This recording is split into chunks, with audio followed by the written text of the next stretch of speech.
اعوذ باللہ من الشیطان اللعین الرجیم بسم اللہ الرحمن الرحیم لا حول ولا قوة الا باللہ العلی العظیم الہی انطقنی بالہدی والہمنی التقوی۔ 13ویں رمضان کی بابرکت دن ہم 13ویں سپارے کے خلاصے اور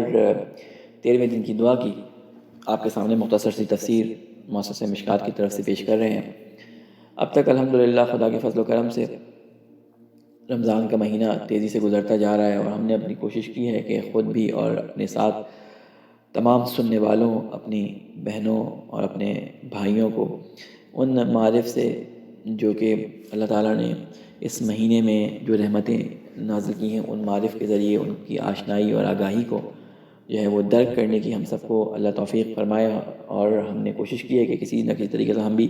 اپنی پارٹیسپیشن کو آپ کے ساتھ جو ہے وہ کچھ پیش کر سکیں۔ آج اس پارے میں 3 حصے ہیں۔ سورہ یوسف کا بقیہ حصہ، اسی طرح سورہ رات جو ہے مکمل آئی ہے، اور حضرت ابراہیم سے متعلق جو سورہ ہے سورہ ابراہیم جس کا نام ہے وہ بھی اس میں مکمل آئی ہے۔ سوروں کے ناموں کے بارے میں جہاں تک تعلق ہے تو یہ جو سوروں کے نام ہیں، کچھ نام اس کے وہ ہیں جو خود رسول خدا صلی اللہ علیہ وآلہ وسلم کے زمانے میں مشہور ہو گئے تھے، کچھ نام آپ کے بعد ہوئے۔ یہ نام اصل میں اس طرح کے نہیں ہیں کہ یہ نام رسول نے رکھ دیے ہوں، بلکہ اس سورے کے اندر ہونے والے واقعات یا جو پیش آنے والی جو واقعات تھے ان سے مطابقت رکھتے ہوئے اس سورے کو اس نام سے مشہور کر دیا ہے۔ سورہ بقرہ میں جو واقعہ آیا گائے سے متعلق اس کے بارے میں کر دیا، پھر سورہ ابراہیم میں سے حضرت ابراہیم کا واقعہ آیا تو حضرت ابراہیم سے متعلق کر دیا۔ اس طرح سے ان سوروں کے نام پڑھے۔ کچھ نام جو ہے خود حضرت صلی اللہ علیہ وسلم کے زمانے میں ہی پڑھ گئے تھے، کچھ ان کے بعد پڑھے۔ کچھ سورے ایسی ہیں کہ جن کے 2 یا 3 نام ہیں، جیسے حامیم سجدہ ہے، اس کو سورہ مومنون بھی کہتے ہیں، یا سورہ بنی اسرائیل ہے، اس کو سورہ اسراء بھی کہتے ہیں۔ اس میں سورہ احزاب، سورہ جو خندق کے نام سے بھی مشہور ہے، اور اسی طرح مختلف سوروں کے مختلف نام ہیں۔ اس لیے کبھی اس بات سے نہ گھبرایا کریں کہ یہ فلاں نے تو اس سورے کا غلط نام لے لیا، نہیں، سوروں کے مختلف نام ہیں جو مختلف روایات میں ذکر ہوئے ہیں۔ بہرحال اس جو ہے وہ سورہ یوسف کا جو بقیہ حصہ یہاں پہ بیان ہوا ہے، اس میں سب سے اہم نقطہ جس کی طرف توجہ دلائی گئی ہے وہ ہے اللہ کی بارگاہ میں انبیاء کو وسیلہ بنانا، اور پھر اس کی تائید خود حضرت یعقوب کی زبانی بھی جو ہے وہ اس میں ہوئی ہے، کیونکہ بعض لوگ ایک اعتراض کرتے ہیں کہ جی غیر خدا کو وسیلہ نہیں بنانا چاہیے۔ ان آیات میں آیت نمبر 97 اور 98 میں اس کو ذکر کیا گیا ہے۔ ہر مکتبہ فکر سے تعلق رکھنے والا شخص جو ہے وہ تفاسیر کے اندر اپنے علماء کی جو قدیم تفسیریں ہیں اس میں اس کو دیکھ سکتا ہے۔ اس کے علاوہ خود رسول اکرم صلی اللہ علیہ وآلہ وسلم اور کی پیروی کرنے ہی کو جو ہے وہ بصیرت جو ہے سے تعبیر کیا گیا ہے، یعنی جو رسول خدا کی پیروی کرتے ہیں وہ صاحب بصیرت ہیں۔ سورہ رات کی 5 باتیں اس میں بیان ہوئی ہیں، اور اس میں پہلی ہے قرآن کی حقانیت۔ اس بات میں یعنی قرآن کی حقانیت کے بارے میں ایک بات بتانا ضروری ہے کہ جن سوروں کا آغاز حروف مقطعات سے ہوا ہے، حروف مقطعات یعنی قطع قطع الگ الگ توڑ کے پڑھے جانے والے الفاظ، عام طور پر جو ہے وہ ان کی یعنی حروف مقطعات جو ہیں وہ سورہ کی ابتدا میں آئے ہیں، ٹھیک ہے، اور ان مخالفین کو چیلنج کرنے کے لیے جو قرآن کریم کو معاذ اللہ انسانی کاوش قرار دیتے ہیں، اس کے بارے میں مختلف علماء کے نظریات ہیں۔ خیر یہ ایک بات جو کامن سی ہے وہ بتا دوں، وقت کی کمی کے باعث ہم ساری تفصیلات میں نہیں جا پائیں گے، کہ سورہ مقطعات نبی اور اللہ کے درمیان کچھ کوڈ ورڈز ہیں جن کا ابھی تک کسی کو صحیح سے معنی نہیں پتا، سوائے ان کے کہ جن کے بارے میں بتا دیا گیا، مثلا طٰہٰ یا یاسین جو ہے مثلا رسول خدا کے القابات میں سے، یا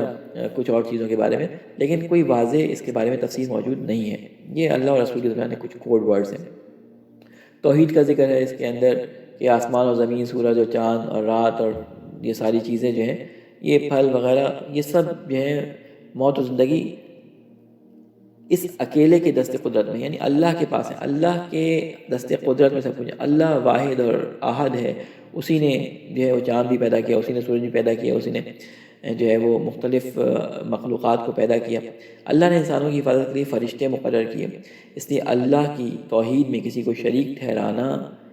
وہ شرک ہے۔ اور میں نے شرک کے بارے میں بتایا تھا کہ اللہ کچھ چیزوں کے بارے میں بہت سخت ڈیسیجن رکھتا ہے۔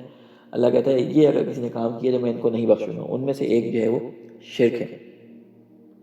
قیامت کا ذکر ہے۔ مشرک جو تھے وہ اس بات پہ تعجب کیا کرتے تھے کہ یہ مردہ ہڈیوں میں جان کیسے آئے گی، یہ کیسے زندہ ہوں گی، جبکہ حقیقت کے جو ہے یہ باعث یہ جو بات بنی ان کے لیے یہ نہیں تھا کہ موت سے زندہ کیسے ہوں گے، بلکہ ان کے لیے تعجب کا باعث یہ تھا کہ یہ بعثت بعد مرنے کے بعد جو ہے وہ کیسے پیش آئے گی، یعنی انسان چورا ہو جائے گا، ہڈیاں ہو جائیں گی۔ حضرت عیسیٰ کے بارے میں سن رکھا تھا انہوں نے کہ مثلا حضرت عیسیٰ مردوں کو زندہ کرتے تھے، ٹھیک ہے، لیکن یہ کہ ہڈیوں کا چورا ہو جائے گا اور پھر کیسے یہ دوبارہ ہوں گے، اس کے لیے وہ ذرا حیرت کا شکار ہوتے تھے۔ رسالت کے بارے میں یہاں پہ بیان ہوا ہے کہ آیت نمبر 7 میں کہ ہر قوم کے لیے کوئی نہ کوئی پیغمبر اور رہنما بھیجا گیا ہے، اور خود نبی اکرم صلی اللہ علیہ وآلہ وسلم کا ارشاد گرامی جو نقل کیا گیا ہے یہاں پر وہ یہ کہ میں جو ہے منذر ہوں، یعنی آگاہ کرنے والا ہوں، ڈرانے والا ہوں، آگاہ کرنے والا ہوں، اور میرے بعد ہادی جو ہیں وہ ہدایت کرنے والے کون ہیں؟ علی ہیں۔ اور مختلف روایات میں آپ نے بتایا ہے کہ مجھے اے علی آپ سے وہی نسبت، آپ کو مجھ سے وہی نسبت ہے جو ہارون کو موسیٰ سے تھی۔ اس طرح کی بہت ساری شخصیات، بہت ساری احادیث روایات ہیں جو امیر المومنین علیہ السلام کے بارے میں رسول خدا صلی اللہ علیہ وآلہ وسلم نے بیان فرمائی ہیں۔ متقین کی 8 صفات بیان کی گئی ہیں، اور اشقیاء کی جو ہیں وہ 3 علامات، وہ انشاءاللہ آپ خود دیکھ لیں گے، میں لسٹ پڑھنا فائدہ نہیں ہے، یہاں جو ہے آپ بیان کر سکتے ہیں۔ ان میں سے ایک قطع رحمی ہے۔ اشقیاء کی جو 3 علامات ہیں ان میں سے ایک قطع رحمی ہے۔ میں اس کی طرف تھوڑی توجہ دلاؤں گا۔ قطع رحم ایک ایسی چیز ہے، قطع رحم یعنی رشتہ داروں سے ناطہ توڑ لینا۔ قطع رحم ایک ایسی چیز ہے کہ انسان کی زندگی قطع رحم کی وجہ سے کم ہو جاتی ہے۔ انسان کو تو پتہ نہیں کہ وہ 60 سال زندہ رہتا ہے یا اس کی اللہ نے 60 سال زندگی رکھی ہے یا 70 سال زندگی رکھی ہے، لیکن یہ یاد رکھیں قطع رحمی سے انسان کی زندگی کم ہو جاتی ہے۔ اگر اس کی 60 سال زندگی رکھی تھی تو وہ کم ہو کے 60 سال سے کم ہو جائے گی۔ انسان کو تو نہیں پتہ ہوتا لیکن اس کی زندگی کم ہو جاتی ہے۔ اسی طرح استغفار سے زندگی، صدقہ دینے سے زندگی بڑھ جاتی ہے۔ اور ایک بات یاد رکھیں، عموماً گھروں کے اندر یہ چیز دیکھی جاتی ہے کہ ماں باپ میں سے کوئی ایک یا چچا چچی یا ماموں ماموں کی لوگوں ایک دوسرے سے ملنا جلنا ترک کر دیتے ہیں، ایک دوسرے سے قطع تعلق کرتے ہیں، حتیٰ کہ نوبت یہاں تک آ گئی ہے کہ میں جانتا ہوں کہ کچھ ایسے لوگ بھی جن کی اولادیں ان سے قطع تعلق کر کے بیٹھی ہیں۔ یہ ایک بہت بڑا، جسے کہتے ہیں نا کہ ایک سانحہ، ایک بہت بڑا ہمارے معاشرے کا ڈرا بیک ہے جو ہمارے معاشرے میں تیزی سے پھیلتا جا رہا ہے۔ اب یہ قطع رحمی کس وجہ سے آ رہی ہے؟ اس میں کچھ وجوہات جہاں ہمیں میڈیا کی نظر آتی ہیں، اور اس کے ساتھ ایک ہم اس چیز کو ڈینائی نہیں کریں گے، کچھ ہماری اپنی غلطیاں ہیں۔ ہم بچپن سے دیکھتے آتے ہیں کہ ہماری والدہ کی مثلا کسی کے ساتھ چپلش ہے تو انہیں، یا والد کی کسی کے ساتھ چپلش ہے تو راستہ توڑا ہوا ہے، یا چچا کی ماموں کے ساتھ، ماموں کی خالہ کے ساتھ، یا اس طرح کی ہمارے اپنے، یہ ہمارے گھر کی باتیں ہیں۔ ہمارے گھروں میں ہم اپنے اطراف میں نگاہ ڈالیں ہمیں نظر آ جائے گا، چچا، ماموں، خالہ، پھوپھیاں، بعض خاندانوں میں اس طرح سے ہے کہ ایک دوسرے سے قطع تعلق ایسا کیا ہوا ہے کہ ملتے ہی نہیں۔ اللہ تعالیٰ نے فرمایا کہ جس نے اپنے رشتہ داروں سے قطع رحم کر لیا اس کو میں جو ہے نا شقی ترین اس دنیا میں سمجھتا ہوں، یعنی وہ شقی ہے، اور دنیا آخرت میں اس کی بڑی سخت پکڑ ہے۔ اللہ رشتہ داروں کے بارے میں سوال کرے گا ہم سے۔ تو خدا را اگر ہم ماں باپ کی صورت میں ہیں تو ہم اپنے بچوں میں کم از کم یہ، اگر ہماری کسی سے چپلش ہے، ہماری کسی سے انبن ہے، تو ہم اپنے بچوں میں کم از کم یہ بات منتقل نہ کریں کہ وہ مثلا اگر ماں کی جو ہے وہ پھپھی سے نہیں بنتی، یا چچی سے نہیں بنتی، یا دادی سے نہیں بنتی، یا باپ کی خالہ سے نہیں بنتی، یا ساس سے نہیں بنتی، یا سسر سے نہیں بنتی، ان اپنی دشمنیوں کو اپنے بچوں میں منتقل کم از کم نہ کریں، کیونکہ یہ ان کی عمر کی کوتاہ ہونے کا سبب بنتی ہیں۔ لہٰذا ان چیزوں سے انشاءاللہ ہم سب پرہیز کرتے ہیں اور کریں گے، اور اللہ سے توفیق بھی مانگتے ہیں کہ اس ماہ مبارک کی برکت سے اگر ہمارا کسی سے قطع تعلق ہے تو خدا کی خاطر ایک فون اس کو کر لیں، صرف پوچھنے کے لیے خیریت۔ اگر اس کے دل میں آپ کے لیے کچھ ہوگا، زیادہ سے زیادہ 2 باتیں آپ کو سنائے گا، سن لیں، اللہ کی خاطر سن لیں۔ اس رمضان کے مہینے میں اگر کسی سے قطع تعلقی ہے، اگر کسی سے رشتہ توڑا ہوا ہے، تو ایک فون کر کے اس سے سلام علیک کر لیں۔ نہیں اگر معافی مانگنے کی ہمت تو 2 دفعہ، تیسری دفعہ میں انشاءاللہ وہ خود سمجھ جائے گا، اگر عقل مند ہوگا تو خود یہ محبت اور الفت کے رشتے جو ہیں وہ آپس میں قائم ہو جائیں گے۔ ایک دفعہ برا بھلا کہے گا، لیکن اللہ کی خاطر اگر آپ یہ کام کریں گے، یقیناً جانے کہ اللہ آپ کو اس کا بہت بڑا اجر دے گا۔ سورہ ابراہیم میں 5 باتیں بیان ہوئی ہیں، توحید، رسالت، قیامت، اور اس کے علاوہ چند اہم باتیں اور ہیں۔ 6 دعائیں حضرت ابراہیم کی ذکر ہوئی ہیں۔ ہم دعاؤں کو ابھی وقت نہیں ہے، وہ ساری دعائیں جو حضرت ابراہیم سے منقول ہیں، بہت مشہور دعائیں قرآن مجید کے اندر، آپ ان کو ضرور دیکھیں۔ توحید کا ذکر ہے کہ اللہ نے جو ہے وہ زمین کو بنایا، پانی برسایا، پھر مختلف انواع و اقسام کے اس میں پودے پھل نکالے، ٹھیک ہے، پانی کی سواریوں اور نہروں کو انسانوں کے تابع کر دیا، اس میں جہاز بنا کے وہ اس پہ سفر کرتا ہے، ان کے سینوں کو چیرتا ہوا جاتا ہے، ہواؤں کو چیرتا ہوا اس نے جہاز ایجاد کر لیے، ٹھیک ہے۔ یہ اللہ تعالیٰ نے اپنی نشانیاں بنائیں، اور اللہ نے انسان کو اتنی قدرت دی کہ وہ ان کے اوپر جو ہے مسلط ہو جائے۔ اور آپ کو میں نے وہ روایت بتائی تھی کہ جو روایات میں جملے ملتے ہیں کہ اے انسان، یہ تمام مخلوقات کے اندر جو تمام چیزیں جو کائنات کی ہیں میں نے تیرے لیے پیدا کی ہیں، لیکن تجھے اپنے لیے پیدا کیا ہے۔ تو ہمیں چاہیے کہ ہم اپنی توجہ اللہ کی طرف مرکوز کریں۔ یاد رکھیں کہ کہتے ہیں کہ ایک میں نے بڑا اچھا جملہ کی سنا تھا کہ آسمان والے سے اپنا تعلق پختہ کر لو، زمین والے خود تمہاری طرف کھینچے چلے آئیں گے۔ قرآن مجید میں آیت بھی ہے کہ آپ اللہ کی خاطر اگر کسی کو چھوڑیں گے، اللہ کی خاطر کسی سے ناراض ہوں گے، تو اللہ لوگوں کے دل میں آپ کی محبت کو پیدا کر دے گا۔ ٹھیک ہے، ودا کا لفظ ہے، لوگوں کے دل میں آپ کا حب پیدا کر دے گا، خود لوگ آپ کی طرف کھینچتے چلے آئیں گے۔ پھر اس کے بعد رسالت کا بیان ہے، اس کے ذمن میں کچھ باتیں ہیں، تو میں اب ٹائم نہیں ہے، آپ لوگ انشاءاللہ خود اس کو دیکھیں گے کہ کس طرح جو ہے نبی کی تسلی کے لیے اللہ تعالیٰ نے پچھلے انبیاء کا قصہ بیان کیا ہے کہ پچھلے انبیاء نے کس طرح نبیوں سے اعراض کیا، لیکن پھر وہ کھنچتے چلے آئے، اور پھر آپ کی قوم کے بارے میں بتایا کہ یہ جو رویہ آپ کی قوم نے مخالفت کا اختیار کیا ہوا ہے، انشاءاللہ آپ پریشان نہ ہوں، پچھلی قوموں کے ساتھ بھی انبیاء نے یہی کیا تھا۔ اور پھر اس کے بعد ہر نبی کو اس کی زبان، اس میں لکھا ہے کہ اپنی قوم کی ہم زبان ہوتے ہیں۔ ہم زبان سے مراد یہ کہ ایک تو پہلا ظاہری معنی جو سمجھ آتا ہے وہ یہ کہ انہی کی زبان میں بات کرتا ہے، لیکن دوسرا معنی یہ بتایا کہ ان کے معیار، ان کے لہجے، ان کے ذہنی معیار اور ان کی ذہنی سطح پہ آ کے بات کرتا ہے۔ ٹھیک ہے نا، اعلیٰ قدر عقولہم، یعنی ان کی عقلوں کے مطابق وہ بات کرتا ہے۔ نبی ان کے اندر گھل مل جاتا ہے، کوئی بڑی جناتی قسم کی گفتگو نہیں کرتا، بڑے مشکل الفاظ استعمال نہیں کرتا، وہی الفاظ استعمال کرتا ہے جو وہ استعمال کرتے ہیں۔ اس لیے ہمیں بھی اپنی، اگر جو لوگ مبلغین ہیں، جو تبلیغ کرنا چاہتے ہیں دین کی، ان کو بھی بجائے اس کے کہ بڑی سخت اور خطابت کے جو ہے وہ جوہر دکھانے کے بجائے وہ سادے الفاظ میں، جس میں سادے لوگ سمجھ سکیں گفتگو کو، بالکل نارمل گفتگو کریں۔ یہ ہمارے یہاں ایک ٹرینڈ ہو گیا ہے کہ بات کو جب تک چیخ چلا کے اور مرچ مسالہ کے بیان نہ کیا جائے تو لوگوں کی سمجھ نہیں آتی، اور بیان کرنے والا سمجھتا ہے کہ میں نے اپنا حق ادا نہیں کیا۔ نہیں، بات کو نارمل طریقے سے، جس طرح سادگی سے انسان بیان کرتا ہے، نارمل بات کرتا ہے، اس طرح بیان کریں۔ یہ ٹرینڈ ہمیں چیخنے چلانے کا ختم کرنا پڑے گا۔ بہرحال یہ درد دل ہے جو لوگوں سے انشاءاللہ کسی وقت کریں گے کہ یہ ٹرینڈ ختم ہونا چاہیے، لوگوں میں علماء اور لوگوں کے درمیان انسیت بڑھنی چاہیے۔ جس طرح انبیاء اپنے لوگوں کے درمیان ہوتے تھے تو ان کے درمیان پتہ نہیں چلتا تھا، جب کوئی باہر سے آتا تھا تو وہ پہچان نہیں پاتا تھا کہ ان میں سے رسول خدا کون ہے، لیکن ہم نے اپنے حلیے ایسے بنائے ہوتے ہیں کہ ہم اپنے آپ کو دوسروں سے جو ہے وہ الگ کر کے دکھاتے ہیں۔ ہم آئیں تو دور سے پہچانا جاتا ہے، جی وہ ملا جی اور مولوی صاحب بیٹھے ہیں، وہ الگ سے ہی نظر آ ہوتے ہیں، الگ سے ان کو کرسی بٹھا کے جو ہے کرسی پہ اونچا بٹھایا ہوتا ہے۔ نہیں، ایسے ہمیں رہنا چاہیے کہ لوگوں کے درمیان رہیں، لوگوں میں کوئی پہچان نہ پائے کہ ان میں سے کون عالم ہے۔ ٹھیک ہے، وہ تقویٰ اور پرہیزگاری اپنی جگہ پہ، لیکن حلیہ جو ہے اور اپنا جو ہے وہ رکھنا چاہیے۔ صرف علماء میں یہ ہر بات نہیں ہے، امیر غریب کے اندر بھی یہ فرق ختم ہو جانا چاہیے، قوموں اور ذاتوں کا فرق بھی ہمارے اندر سے مٹنا چاہیے۔ بہرحال اس میں اور بھی ذکر کیے گئے ہیں، قیامت کے بارے میں ذکر ہے، کافروں کے لیے جہنم اور مومنوں کے لیے جنت کا وعدہ ہے، اور قیامت کی ہولناکیوں کا ذکر ہے۔ میں نے آپ سے بتایا تھا کہ قرآن مجید میں 1/7 جو ہے جو حصہ ہے وہ قیامت اور اس سے متعلق جو ہے وہ آیا ہے۔ بہرحال اس کے بعد 6 دعائیں حضرت ابراہیم کی،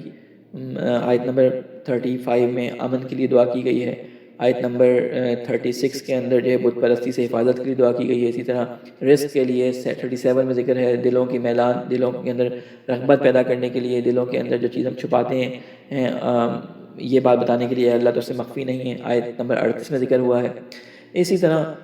نماز قائم کرنے کے لیے دعا ہے، مغفرت کی درخواست، حضرت ابراہیم کی بہت ساری دعائیں یہاں پہ ملتی ہیں۔ ہم سب جو ہے وہ ان دعاؤں کو پڑھیں، لیکن یہ دعائیں ہمارے لیے ایک طرح سے، ہمیں نہیں مانگنا آتا خدا سے، انبیاء علیہ السلام سے، ائمہ علیہ السلام سے پہ جو دعائیں آئی ہیں یہ ایک اللہ کی نعمت ہے، ہمیں سکھا دیا کہ تم بولو، اللہ سے گفتگو کیسے کرو۔ انہوں نے ہمیں گفتگو کرنا سکھایا خدا سے، خدا کا کلام تو ہم سنتے ہیں لیکن خدا سے کیسے گفتگو کریں یہ ہمیں سیکھنا پڑے گا انبیاء کی دعاؤں سے، قرآن مجید میں جو موجود ہیں یا روایات میں جو آئی ہیں، جو ائمہ علیہ السلام کی دعائیں ہیں، جو مسنون دعائیں ہم تک پہنچی ہیں، یہ ہمیں طریقہ سکھاتی ہیں اللہ سے بات کرنے کا۔ لہٰذا ہمیں سیکھنا ہوگا کہ ہم کیسے اللہ سے جو ہے وہ گفتگو کریں۔ جلدی سے ہم آ جاتے ہیں اس دعا کی طرف جو آج کے دن مسنون ہے، جو آج کے دن ہے کہ اس دن کو 14ویں دن جو ہے وہ پڑھا جائے، 13ویں دن جو ہے پڑھا جائے۔ وہ دعا کیا ہے؟ وہ ہے اللہم طاہرنی فیہ، ایک منٹ دعا مجھ سے نہیں گم ہو گئی ہے، ہاں جی 13ویں دن کی دعا ہے، اللہم طاہرنی فیہ من الدنس والاقذار وصبرنی فیہ علی کائنات الاقدار ووفقنی فیہ للتقی وصحبت الابرار بعونک یا قرۃ عین المساکین۔ اے خدا مجھے آج کے دن ہر طرح کی کثافت، پلیدگی، گندگی جو میرے نفس کے اندر برائیاں ہیں ان سے پاک کر دے، اور تمام مقدرات کائنات پر صبر کرنے کی صلاحیت عطا فرما۔ اپنی امداد خاص سے تقوی اور نیک کرداروں کی صحبت کی توفیق،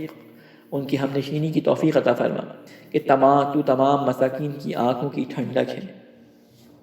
بہت ہی پیاری دعا ہے، میں مختصر طور پہ جو بیان کر سکوں اپنے ناقص البیانی کے باوجود وہ کوشش کرتا ہوں آپ کے سامنے بیان کر دوں جو علماء سے سنا ہے۔ ہم جب شرح کر رہے ہیں، اللہ اس کا ثواب اور اجر تمام علماء کرام خصوصاً آیت اللہ مجتبیٰ تہرانی صاحب کو عطا فرمائے کہ استاد اخلاق تھے اور بہت بہترین جسے کہتے ہیں کہ اخلاقی صفات کے حامل تھے۔ انہوں نے ان دعاؤں کی تشریح کی ہے، ہم وہیں سے مدد لیتے ہوئے آپ کے سامنے بیان کرتے ہیں، ورنہ ہمارے اندر اتنی طاقت نہیں کہ ہم اتنے اعلیٰ الفاظ مطالب کو جو ہے وہ اپنے الفاظ میں ڈھال سکیں۔ بہرحال بزرگان کی جسے کہتے ہیں رہنمائی میں ہم بیان کر دیتے ہیں، وہ دوسری زبان میں ہیں، ہم آپ کے لیے اردو میں بیان کر رہے ہیں۔ تو اللہ ان کی قبروں کو بھی روشن فرمائے اور ہمارے لیے بھی وہ سامان پیدا کرنے کی توفیق عطا فرمائے کہ ہماری قبریں بھی جو ہیں ان کے توسط سے جو ہے وہ روشن ہو جائیں۔ اس سے پہلے جملے میں یہ ارشاد ہے کہ اللہم طاہرنی فیہ من الدنس والاقذار، کہ اے خدا آج کے دن مجھے کثافت اور گندگی سے پاک کر دے۔ انسان اگر اہل گناہ ہو تو اس کے جسم سے خاص بو آنی شروع ہو جاتی ہے، اور اگر مومن ہو تو ایک خاص خوشبو آتی ہے۔ یہ میں اپنی طرف سے نہیں کہہ رہا ہوں، یہ روایات میں ملتا ہے کہ آپ کو واقعہ ضرور یاد ہوگا کہ جب ویسے قرنی جن کو رسول خدا سے ملاقات کا بہت شوق تھا لیکن ان کی والدہ کی بیماری کی وجہ سے وہ نہیں آ پاتے تھے، ایک دن بس وہ اپنی والدہ سے وعدہ کر کے آئے کہ میں شام تک واپس آ جاؤں گا، اور وہ ملنے آئے۔ رسول خدا کہیں باہر تشریف لے گئے تھے، وہ ویسے قرنی آئے، رسول خدا کے حجرے کے اندر انتظار کیا، لیکن رسول خدا کو جب نہیں پایا تو کیونکہ والدہ سے وعدہ کیا تھا تو اپنی اس ملاقات کو ترک کر کے چلے گئے۔ جب رسول خدا آئے ہیں تو آپ نے آتے ہی جو ہے کچھ سونگھا اور کہا کہ انی لا اجد نفس الرحمن من جانب الیمن، کہ میں ایک خوشبو کو سونگھ رہا ہوں، ایک لطیف، ایک رحیم، ایک رحمت والی خوشبو کو سونگھ رہا ہوں جو یمن کی جانب سے۔ یعنی اس کا مطلب یہ تھا کہ یہاں پہ کوئی ایسا شخص آیا تھا کہ جس کی وجود کی خوشبو یہاں باقی ہے، اشارہ تھا ویسے قرنی کی طرف